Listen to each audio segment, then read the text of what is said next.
चलिए आप लोगों के बीच में आज हम कुछ विज्ञान के महत्वपूर्ण न्यूमेरिकल हल करेंगे, भौतिक विज्ञान की फिजिक्स के न्यूमेरिकल हल करेंगे हर चैप्टर से। तो चलिए शुरू करते हैं। हमारे चैनल श्रुति क्लासेस बाय सुनील सर पर आप सभी बच्चों का स्वागत है। आप लोग देखिए कुछ सवाल हम लोग हल करते हैं यूपी बोर्ड परीक्षा के लिए इम्पॉर्टेंट क्वेश्चन है। एक अवतल दर्पण की वक्रता त्रिज्या 30 सेमी है, तो इसकी फोकस दूरी ज्ञात कीजिए। देखिए आर दिया गया है, आर बराबर 30 सेमी, वक्रता त्रिज्या किस लिखते हैं आर से, ठीक है। फोकस दूरी ज्ञात करना है, ठीक है। ऑब्जेक्टिव क्वेश्चन में आपको देखने को मिलेगा आर बराबर 30 सेंटीमीटर, एफ बराबर ज्ञात करना है। फार्मूला क्या होता है, एफ बराबर आर बटे 2। फोकस दूरी जो होती है वक्रता त्रिज्या की आधी होती है, और वक्रता त्रिज्या किसकी है, अवतल दर्पण की है, तो माइनस में हो जाएगा। अवतल दर्पण की वक्रता त्रिज्या माइनस में होती है, उत्तल दर्पण की वक्रता त्रिज्या प्लस में होती है। तो देखिए आर बराबर -30 है, -30 बटे 2, 2 को भाग देंगे 30 में, कितना आ जाएगा -15। अवतल दर्पण की फोकस दूरी कितनी आ जाएगी, -15 सेंटीमीटर, ठीक है। उत्तल दर्पण की फोकस दूरी -15 सेंटीमीटर। ऑब्जेक्टिव में दिया रहे -15 -15 के लगाएंगे, ठीक है। देखिए ऑब्जेक्टिव में फार्मूला पूछा जाता है, एफ बराबर आर बटे 2, या आर बराबर ज्ञात करना हो तो आर बराबर ज्ञात करना हो, आर बराबर क्या है, आर बराबर हो जाएगा 2, ठीक है। दोनों फार्मूला सही, फोकस दूरी एफ बराबर आर बटे 2 और आर बराबर 2, दोनों फार्मूला आप लोग याद रखिएगा, ठीक है तो एक ही फार्मूला, उसको बदल दिए, 15 से गुणा कर देंगे, 2 गुणा में 2 एफ आ जाएगा। वक्रता त्रिज्या फोकस दूरी का दुगना होगा, फोकस दूरी जो है वक्रता त्रिज्या की आधी होगी। ये रहा आज का पहला प्रश्न। देखिए दूसरा प्रश्न हल करते हैं हम लोग। चलिए दूसरा प्रश्न आप लोग सामने है। देखिए 20 सेमी वक्रता त्रिज्या वाले अवतल दर्पण के सामने 5 सेमी की दूरी पर एक मोमबत्ती रखी है। मोमबत्ती के प्रतिबिंब की स्थिति ज्ञात कीजिए। देखिए कितना वक्रता त्रिज्या दिया गया है, आर बराबर, अवतल दर्पण है माइनस में लिखेंगे, उत्तल दर्पण रहेगा प्लस में लिखेंगे, आर बराबर -20 सेंटीमीटर, ठीक है। के सामने 5 सेमी की दूरी पर एक मोमबत्ती रखी है, ठीक है। इस वजह से निकालो पहले, एफ बराबर आर बटे 2, ठीक है। आर का मान रख दो -20 बटे 2, 2 से भाग दे दो, 2 दाम 20, फोकस दूरी आ गई -10 सेमी, ठीक है। और दर्पण के सामने 5 सेमी की दूरी पर एक मोमबत्ती रखी है, तो ध्रुव से 5 सेमी की दूरी पर है, यू का मान, मोमबत्ती क्या है, वस्तु है, वस्तु दूरी कितनी है 5 सेंटीमीटर, तो यू बराबर -5 सेंटीमीटर, ठीक है। तो क्या निकालना है, मोमबत्ती के प्रतिबिंब की स्थिति, मोमबत्ती के प्रतिबिंब कहाँ बनेगा, वी का मान याद करना है, ठीक है। देखिए फार्मूला क्या होता है, 1/f बराबर 1/v प्लस 1/u, ठीक। दर्पण के लिए फार्मूला होगा 1/f बराबर 1/v प्लस 1/u। देखिए 1/f को मान कितना दिया है 10, -10 रख देंगे, बराबर v का मान याद करना है 1/v प्लस 1/u, u का मान कितना है -5 रख देंगे, ठीक है। -1/10 बराबर 1/v प्लस गुणा माइनस 1/5, इसको इधर लाओ, -1/10 इधर आएगा प्लस 1/5 बराबर 1/v।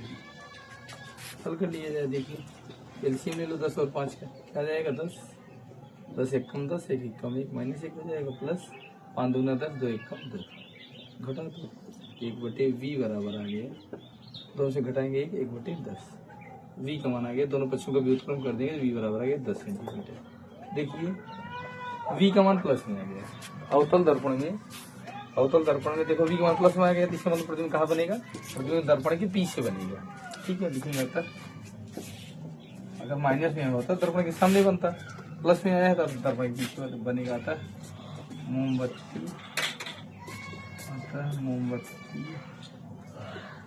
का प्रतिबिंब, मोमबत्ती का प्रतिबिंब कैसे बनेगा, दर्पण के पीछे सीधा तथा आभासी बनेगा, सीधा तथा आभासी बनेगा, ठीक है। हमेशा देखो अवतल दर्पण में 6 कंडीशन होगा। अगर वस्तु अनंत दूरी पर होगा तो वस्तु का प्रतिबिंब बिंदु के आकार का बनेगा फोकस पर। अगर प्रतिबिंब वक्रता केंद्र और अनंत से बीच में, अनंत के बीच कहीं पर होगा तो वस्तु का प्रतिबिंब छोटा, उल्टा और वास्तविक बनेगा। अगर वक्रता केंद्र पर रखेंगे तो वस्तु का प्रतिबिंब वस्तु के बराबर बनेगा। अगर वस्तु को वक्रता केंद्र और फोकस के बीच रखते हैं तो वस्तु का प्रतिबिंब बड़ा बनेगा। अगर वस्तु को फोकस पर रखते हैं तो वस्तु का प्रतिबिंब दर्पण के सामने अनंत दूरी पर बहुत बड़ा बनेगा। और केवल एक कंडीशन ऐसी है जो वस्तु को फोकस और ध्रुव के बीच में रखते हैं। देखिए इसका अगर हम चित्र बनाएं तो देखिए अवतल दर्पण हो गया, दर्पण का ध्रुव हो गया P, दर्पण का ध्रुव हो गया। जहाँ से इसको बनाएंगे चलिए वैसे इसको दर्पण के द्वारा कहा जाएगा। ये मिरर है, ये M1 ये M2, ठीक है। ये वक्रता केंद्र हो गया, इसके बीच में F हो गया। फोकस कितना है? फोकस देखिए 10 है। वस्तु कहाँ रख जाएगा? यहाँ। जब उसको यहाँ रखेंगे वस्तु का प्रतिबिंब दर्पण के पीछे बनेगा। देखिए जहाँ दोनों किरणें काटेंगी देखिए तो इसका प्रतिबिंब यहाँ, मोमबत्ती का प्रतिबिंब मोमबत्ती यहाँ रखी है। मोमबत्ती है जैसे ए बी कोई वस्तु है तो उसका प्रतिबिंब कहाँ बनेगा? A dash B dash.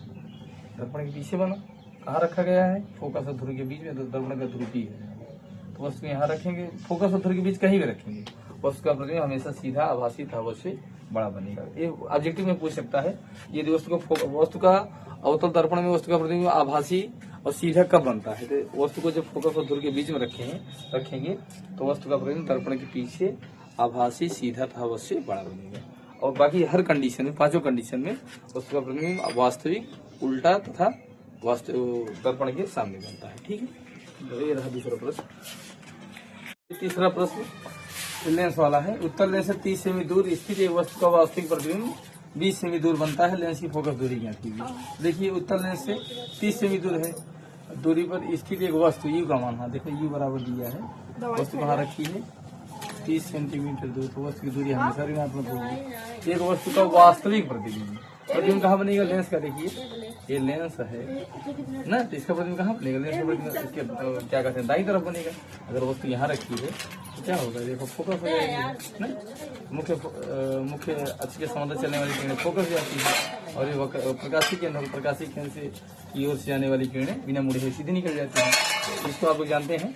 तो चलिए इसको हल करते हैं। इसका प्रतिबिंब कहाँ बनेगा? जब वास्तविक बनेगा तो लेंस के पीछे बनेगा, ठीक है। और अगर आभासी बनेगा तो उसके सामने बनेगा। इसको यार ध्यान दीजिएगा। देखिए U बराबर -30 सेमी दिया है।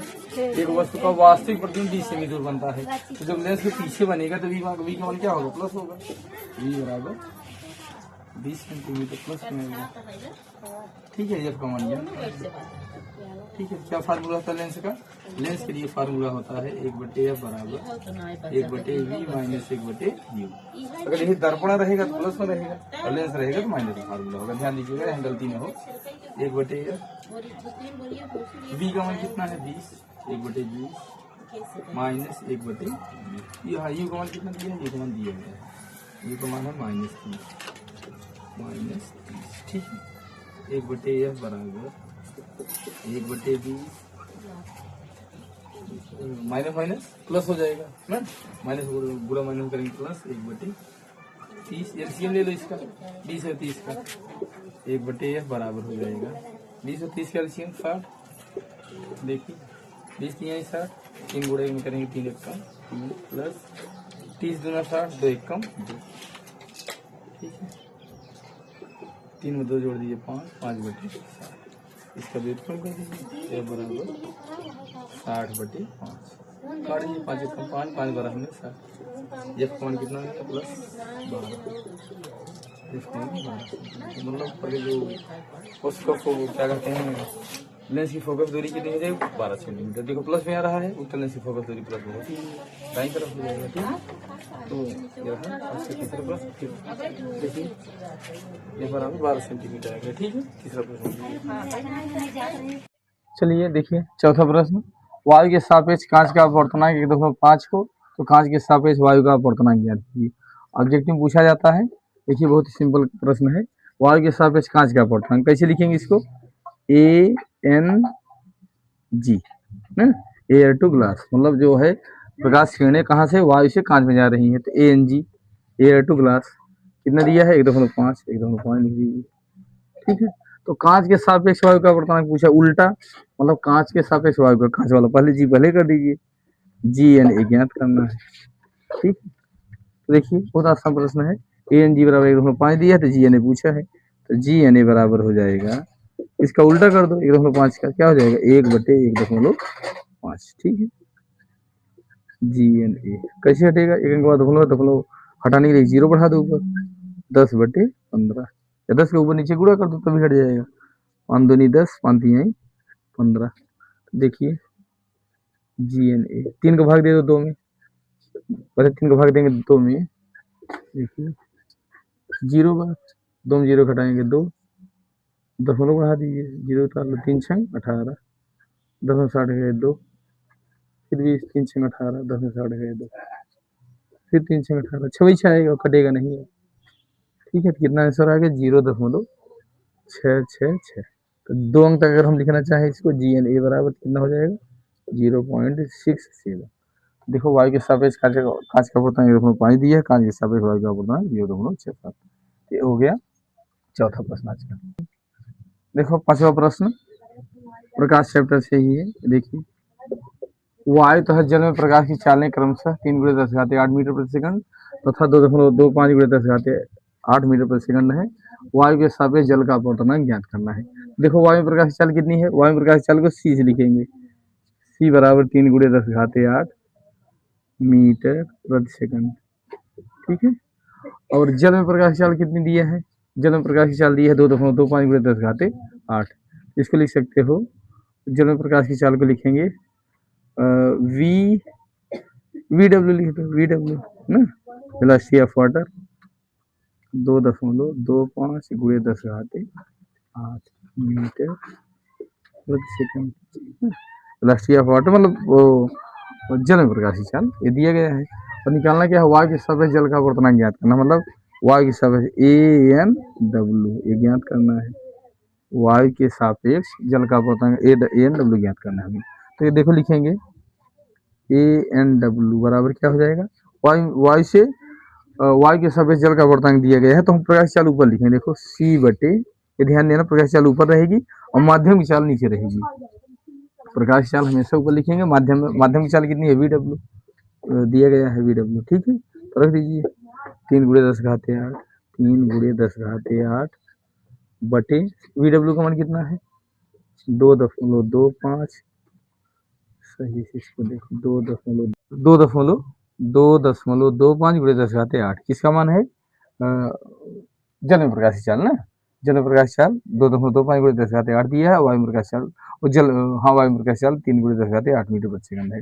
मीटर प्रति सेकंड कट जाएगा, देखिए ए एन डब्ल्यू। ठीक है, जिसको निकालेंगे तो देखो 10⁸ से 10⁸ चाहे काट दो चाहे ऊपर जाएगा माइनस हो जाएगा, 10⁸ में 8 घात घटाएंगे 10⁸ 0 उसका मान 1 होता है। देखिए ए एन डब्ल्यू बराबर, देखिए 2 अंक बाद दशमलव 2 0 बढ़ा दो ऊपर, जितने अंक बाद नीचे दशमलव है उतना 0 बढ़ा दो ऊपर, या तो 100 का ऊपर नीचे गुणा कर दो तो दिया जाएगा 225। काट दीजिए 15 से, 15 दूना 30 हो जाएगा, 15 एकम 15 और 15 बचे 75, फिर 5 से काट दो, 5 चौक 20, 5 तिहाई 15। तो आ गया ए एन डब्ल्यू, वायु के सापेक्ष जल का अपूर्णांक। 3 का भाग दे दो 4 में, 3 एकम 3, 3 का भाग देंगे 4 में, 3 एकम 3 हो जाएगा, और कितना बचेगा 4 में 3 गया 1, दशमलव बढ़ा देंगे 10 हो जाएगा, 3 3 का 9, 3 3 का, चलिए थोड़ा अच्छे से लिख लें 1.33। वायु के सापेक्ष जल का अपूर्णांक कितना आ जाएगा 1.33। हमेशा ध्यान देंगे प्रकाश की चाल को ऊपर लिखेंगे, ए एन डब्ल्यू बराबर सी बटे माध्यम, जिस माध्यम में पूछ रहा दिया है माध्यम प्रकाश की चाल उसको नीचे लिखेंगे, वायु प्रकाश की चाल को ऊपर लिखेंगे। ठीक है, चाहे यहाँ कांच का दिया हो या जल का दिया हो, इस तरीके से इसको हम लोग हल कर लेंगे। ठीक है, तो ये रहा आज का 5वां प्रश्न। 6वां प्रश्न देखिए, एक चालक का प्रतिरोध 9.6 ओम है और उसके सिरों के बीच विभवांतर 12 वोल्ट है। चालक में बहने वाली धारा की गणना कीजिए। देखिए चालक का प्रतिरोध दिया गया है, चालक का प्रतिरोध किससे लिखते हैं आर से, विद्युत धारा का प्रश्न है 9.6 ओम, आर बराबर 9.6 ओम और उसके सिरों के बीच विभवांतर वी बराबर दिया है 12 वोल्ट, 12 वोल्ट। ठीक है, क्या ज्ञात करना है, चालक में बहने वाली धारा गणना कीजिए, आई का मान ज्ञात करना है। ठीक है, तो क्या फार्मूला होता है ओम के नियम से, ओम का नियम देखिए परीक्षा में तैयार करके जाइएगा, बहुत इंपॉर्टेंट क्वेश्चन है। ओम का नियम लगभग हर बार पेपर में देता है। ओम का नियम फार्मूला क्या होता है, वी बराबर आर आई, ठीक है। विभवांतर और धारा का अनुपात एक नियत होता है जिसको हम प्रतिरोध कहते हैं। ठीक है। V बराबर आर आई, V का मान रख दिया जाए 12 वोल्ट, 12 वोल्ट है। आर का मान दिया गया है 9.6 गुणे आई। ठीक है। तो इसको इधर ले आएंगे, क्या हो जाएगा 12/9.6 बराबर आई। चलिए एक अंक बाद दशमलव है, एक जीरो पर बढ़ा लो, 120/96 बराबर आई। काट दीजिए, 12 था हमारा 120, 12×96, आई बराबर हो जाएगा 10/8। फिर 2 से काट दो, 2×5 10, 2×4 8, आई बराबर आ गया 5/4। तो 4 का भाग दे दो 5, देखो 4 से भाग देंगे 5 में, 4 एक कम 4, 5 में 4 गए 1, 10 हो जाएगा, 4 दूनी 8, 10 में से 8 गए 2, 4×5 20, आई बराबर 1.25, 1.25 एम्पीयर की धारा प्रवाहित होगी। ठीक है। तो देखिए प्रश्न रहा 6वां प्रश्न। देखिए 7वां प्रश्न, बहने वाले इलेक्ट्रॉनों की संख्या ज्ञात कीजिए, संख्या ज्ञात कीजिए।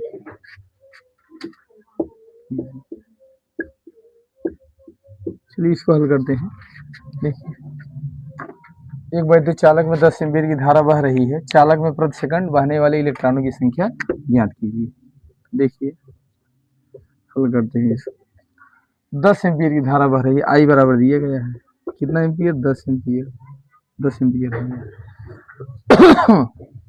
चालक में प्रति सेकंड टी बराबर दिया गया है 1 सेकंड, टी बराबर 1 सेकंड। ठीक है, बना लीजिए अच्छे, 1 सेकंड। बहने वाले इलेक्ट्रॉनों की संख्या है, एन का मान ज्ञात करना है, एन बराबर ज्ञात करना है। अब देखिए एक इलेक्ट्रॉन पर आवेश कितना होता है, एक इलेक्ट्रॉन पर आवेश होता है 1.6 गुणे 10⁻⁻19 कूलम। इसको याद रखिए। ठीक है, दिया भी रहता है, नहीं दिया रहे तो याद रखिए एक इलेक्ट्रॉन पर आवेश कितना होगा 1.6 गुणे 10⁻⁻19 कूलम। तो देखिए फार्मूला होता है Q बराबर आई टी, विद्युत धारा वाले परिभाषा से Q बराबर क्या होता है आई टी, Q बराबर आई टी। और पहले हम Q का मान निकाल लें ना, आई का मान दिया गया है 10 और T का मान कितना दिया गया है, T का मान 1 दिया गया है, 1 सेकंड। तो कितना हो जाएगा आवेश, Q क्या है आवेश, आवेश का मात्रा क्या होता है कूलम, Q बराबर 10 कूलम हो गया। ठीक है, निकालना क्या है, ये निकालना है ना। इसमें 10 कूलम का आवेश प्रवाहित होता है और एक इलेक्ट्रॉन में कितना आवेश होता है 10⁻⁻19 कूलम। तो देखिए क्या फार्मूला होगा, फार्मूला होता है Q बराबर एन ई। ठीक है, Q का मान 10 है, 10 लिख दे। देखिए आप लोग ये सब पढ़े होंगे, अब ये सब परीक्षा का समय है, इसको हम रिपीट कर रहे हैं। तो अगर शुरुआत से पढ़ना होगा तो देखिए जो कक्षा 10 में जाएंगे तो उसके लिए हम शुरुआत से हल करा देंगे। अब बोर्ड परीक्षा है तो आप लोग पढ़े होंगे, केवल रिवीजन का समय है इस समय। देखिए एन का मान ज्ञात करना है, ई का मान कितना है, ई का मान है 1.6 गुणे 10⁻⁻19। ठीक है, तो उसको हम इधर लाएंगे, एन का मान ज्ञात करना है तो 10 बटे कितना हो जाएगा 1.6 गुणे 10⁻⁻19 बराबर एन।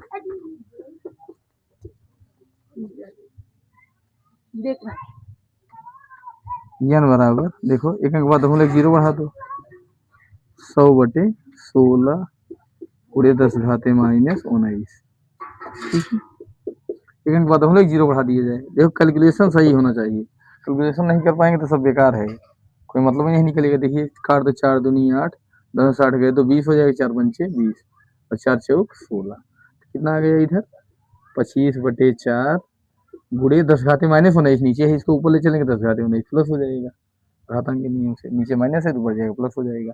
अब देखिए एन बराबर 4 का भाग दिया तो 4 6 24, 5 में 4 गए 1 ना, 10 हो जाएगा, 4 दूनी 8, 10 में 60 गए 2, 20 हो जाएगा, 4×5 20 गुणे 10⁻19। इतने इलेक्ट्रॉन प्रवाहित होंगे। ठीक है, 1 सेकंड में इतने इलेक्ट्रॉन प्रवाहित होंगे। 6.25 गुणे 10⁻19।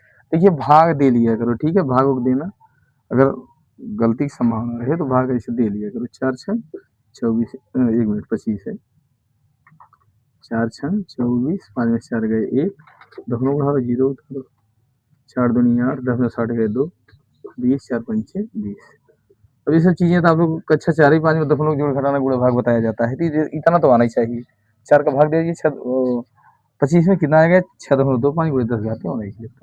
ठीक है, तो आज ये देखिए, आज हम लोग 7 क्वेश्चन हल किए हैं उसका क्या कहते हैं, साइंस का, फिजिक्स का, कुछ विद्युत धारा से हल किए हैं, कुछ प्रकाश से। तो आज के लिए बस इतना ही। हम लोग फिर मिलेंगे किसी अन्य वीडियो में। अगर आप लोग हमारा चैनल अच्छा लग रहा है तो हमारे चैनल को आप लोग सब्सक्राइब करें, लाइक करें और कमेंट भी करें। कहीं अगर समस्या है तो उस समस्या को हम समाधान करने का प्रयास करेंगे। देखिए, अगले वीडियो में हम लोग विद्युत धारा के कुछ और प्रश्न और विद्युत धारा के चुंबकीय प्रभाव से उससे भी कुछ प्रश्न हल करेंगे। और क्या कहते हैं, तो देखिए 7 क्वेश्चन आप लोगों के बीच में हल किया गया, फिर हल करेंगे, लेकिन मिलते हैं। तब तक के लिए धन्यवाद। जय हिंद, जय भारत।